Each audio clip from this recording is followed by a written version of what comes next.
good, y'all? It's your boy Phantoms James. We back at it again. Doing a music reaction of the boy j.cole. I don't know if you've been out of the loop, but there's been beef between Drake, Kendrick, and basically the whole industry and everything. We all know, Kendrick won the beef. I guess the majority say that. Personally, I'm having second thoughts. You might say I'm a little delusional. Whatever. Started to have second thoughts after hearing what J. Cole said in the song. I'm not gonna say exactly what it is yet. Lyrics up, and we're just gonna listen to the song and see what he's talking about. Apparently, he's speaking on the beef and where he is at the moment right now, like where he reflects and where he's going. He's working on this new album, The Fall Off. Go see how it goes. Like, comment, and subscribe. Let's get it. Ah man, I do this sample too. Okay, here we go. Young Jermaine walked the straight and narrow. Minimum wage jobs for the narrow. But still my mind was on the zeros. I fiend for the perks that was seen flipping birds. So we was skipping church, but my eyes was on the sparrows. Niggas flipping pies, spending thousands on a payroll. Shit, I wanna shine too. I want dimes too. Jealous niggas wanna know just how my rhymes blew. Mono we mono, I'm Bono, I'm you times two. Now I'm bougie, I done outgrew the fountain blue. But never forget. So it's funny because like the way he's starting it is he's talking about when he first started and how he saw everything. He wanted to be rich. He wanted to have everything that he saw. He wanted to flex too. He wanted to do all that stuff. Eventually, he became who was big. Like, hey, I want to be the biggest person. Now at this point, I am the biggest person. Mano y mano, I'm Bono. I'm you times two. Now I'm bougie. I done outgrew the fountain blue. Fontainebleau is a luxury hotel in Las Vegas. J. Cole is saying that his wealth and prestige has made him outgrow its appeal. He's leveling up. He's beyond that. He's just like, what's next? This is the climb. I'm telling y'all how shit started and where it's at now. That's basically what I'm taking it. I think the first verse is going to be about him just saying, hey, this is who I am. If y'all forgot who I was and how it started, this is how it is, and this is who I am. And this is how I'm going to carry that shit. At the top, the veil where all my skeletons locked. If I could do it all over, then I never would swap. I seen good, I seen bad, had my melanin mocked. I seen lifelong friends turn to devilish.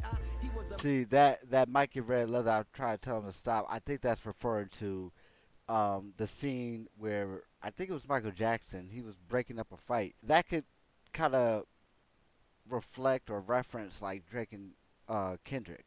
J. Cole kind of feels like he has to be the one in between. He has to be the eye of the storm, the mediator. For some reason, he feels like he has to do this. You know what I'm saying? That's an interesting perspective on that, considering for the past couple of years he's been talking about, oh, I'm the next rap, I'm the hottest rapper. I'll murder any rapper that comes my way.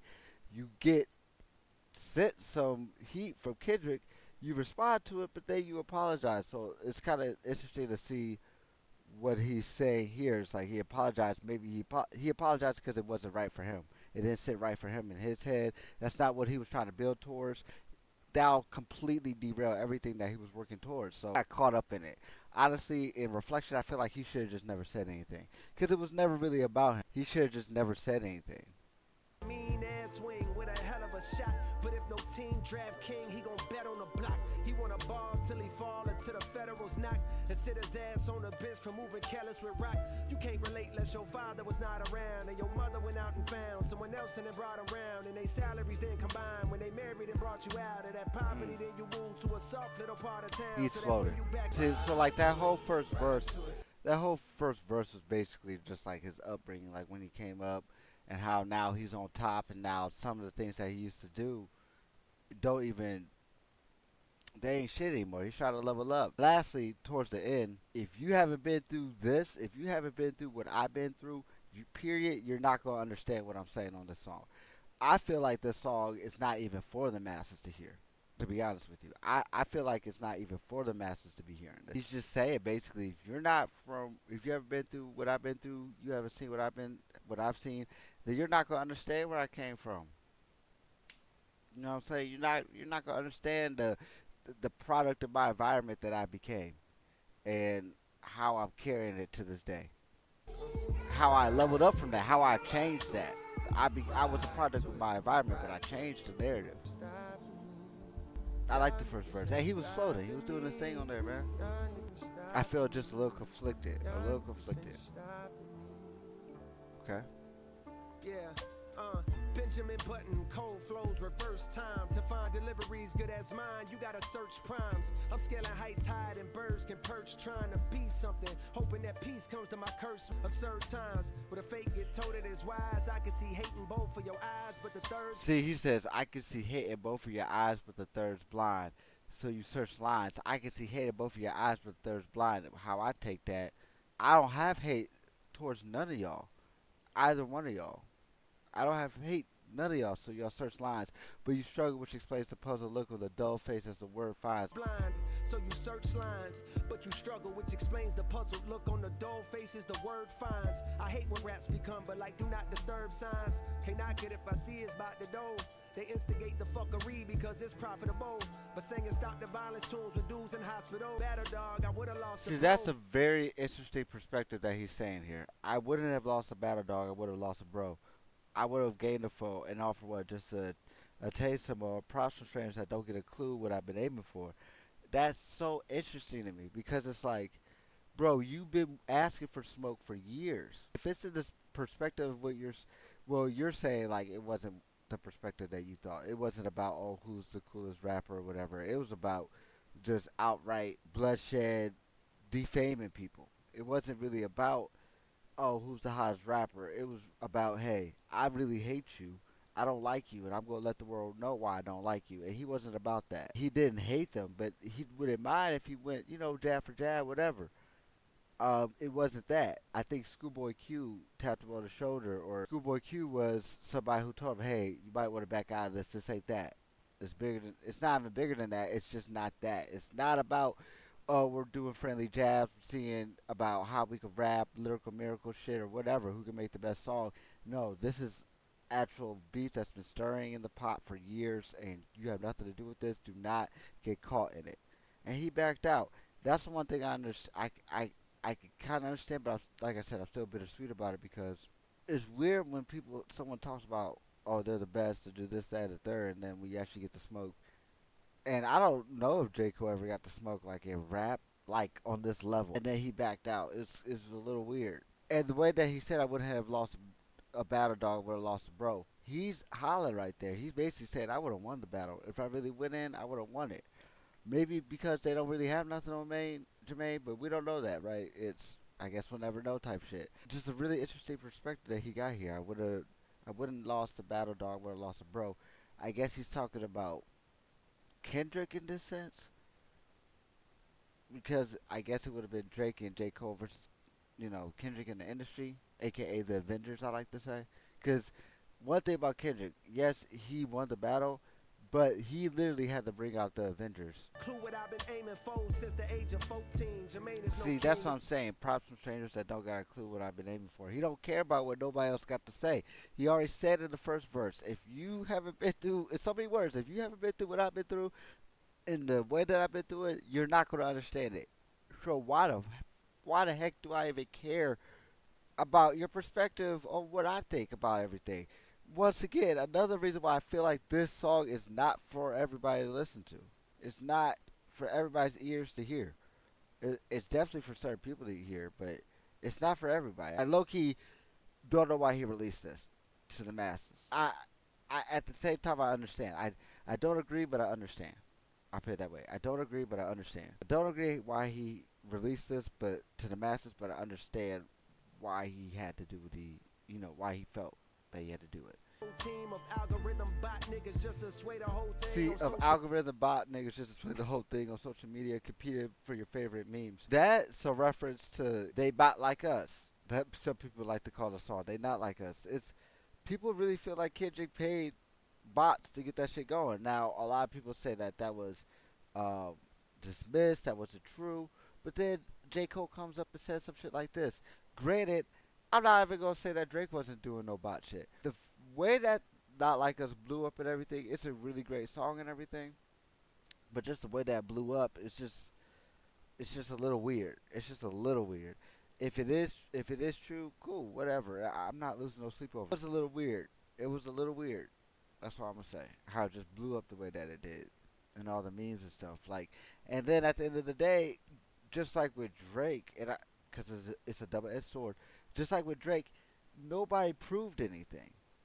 They said all these wild ass allegations about each other, and nobody came out and showed anything. So then now you got people who are riding both waves just because they said it. There's people who don't even do their own research. And people out here calling Drake a pedo. Drake is not a fucking pedophile. Just like people are saying Kendrick's a wife beater. I wouldn't even say wife beater. He might have had some issues with his wife, but he already talked about that on um, Morale and the Big Steppers. He already talked about that. He addressed that, and he also addressed that in other songs too. He's at peace with that. So like when Drake came at him for that, it was like, okay, I already saw this coming. Just like when Drake said on the Taylor Made freestyle when he was impersonating Tupac and Snoop Dogg, he said in the verse with Tupac, talk about how he likes kids or whatever. So many words. Like talk about that. Yeah, talk about that. Talk about how he don't write his songs. Talk about this. In a way, Drake already knew his perspective that he was coming from. I think there was even one point where Push Ups, there was a version of it where I think Drake rapped, we knew you had that song for 4 years, fucking drop it already. It's so weird. This song brings up so many, a new perspective on everything. Just a whole new perspective. Media competing for your favorable memes to be considered best to live and rest the weight of both things. I understand the thirst of being first that made them both swing. See, I, I'm not gonna wipe away your pedigree, but when you talk about how you're the greatest rapper ever, just that and the third, or one of the greatest rappers, it's weird. It's weird. It's like you're trying to save face right now in this at this part. You're trying to save face. Like, hey, don't get it twisted. I'll still murk somebody. I'll still show some bloodshed. But you over here talking about you got blood of both of your friends on you and shit. Like that kind of spooked you out. If you refuse to shoot the gun, don't mean the gun ain't deadly. That's facts. I guess in that That's bars. That's bars. metaphor, hypothetically, the gun is me. I texted back like, guess a gun ain't what I'm trying to be, my nigga. They stripped me on my spot. But then you said, but then you want to be find somebody who is raw as me, but you ain't trying to shoot nobody. Like I get you not trying to shoot nobody metaphorically. I get it. I get it, but it's like, it's so conflicting. It's so conflicting in a way. I wish I knew the right words to say, but it's just so conflicting. At one moment you're up here talking about, yeah, find somebody who can mess with me, and then you talking about, yeah, it's just weird, man. The war, hey Drake, you'll always be my nigga. I ain't ashamed to say you did a lot for me, my nigga. He real for Fuck that. all the narratives. He real for Tapping that. back into your magic.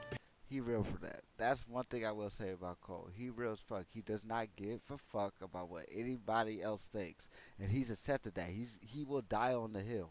He's going to die on the hill. He don't care. The Fall Off is his last album anyway. He's supposed to have. It was real. He doesn't care. Like he understands. Despite everything, I'm not gonna switch up on somebody that I've known since I entered this game. And I know him. He knows stuff about Drake that we don't even know about. You know what I'm saying? Outside of everything, he said it doesn't matter. I'm not gonna switch up on you. That's real. I respect that. Now some people might say, "Oh, you're friends with a pedo shit." Man, motherfuckers, y'all motherfuckers wasn't even saying that shit about Drake until the Not Like Us came out. Like in the mass and in the volume that you guys are. You guys were not. You just wasn't. It's just so weird. That's why I say like, okay, maybe all the shit wasn't bots with Kendrick, but some of the shit's just weird. Like some of the things I be reading on Reddit, just wild ass shit on both sides. But like the Kendrick side is crazy, man. It'd be crazy over there. He's gonna be authentic to himself. That's all that matters. Pen is what's imperative, reminding these folks why we do it. It's not for beefing, it's for speaking our thoughts, pushing ourselves, reaching the charts, reaching your minds, deep in your hearts, creeping to find emotions to touch, something inside to open you up. So like, I guess that's basically the song there. I'm just gonna pause it. We don't need to listen to the whole thing again, like that whole part. But like, all in all, it just sounds like something he had to say. It just doesn't sound like something for all ears to hear. It sounds like something that's for certain people to listen to. I saw Drake, he liked it on Instagram too. Cole dropped the song just like Drake and Kendrick dropped their songs on Instagram and YouTube whoop de whoop. I thought it was cool. He was floating on it, but it leaves me so conflicting. At some points, I don't even know what to think. Is Cole still one of them boys? Yes, he's definitely still one of them boys, but don't know how he's gonna act when smoke comes his way. Because when he actually got the smoke, he dealt the smoke. It was an okay response, but then he retracted it, and it was one of the biggest L's to me in hip hop history. I never seen nothing like that, but at this point, everything writes itself. No need for a pen. With that being said, I think it's a good, interesting perspective. It just leaves me conflicting. I'm probably going to have to listen to it a little bit more or listen to what comes after this. I think what comes after this is going to be interesting. We're going to see what happens. I'm loving what's going on. Winter's coming. We're about to finish out the year, hopefully on a great note. I hope you guys are still striving to what you're working on, still had some time to do what you want to do, talk to somebody you love, spend some time doing what you love. And with that being said, always focus, never falter. Peace.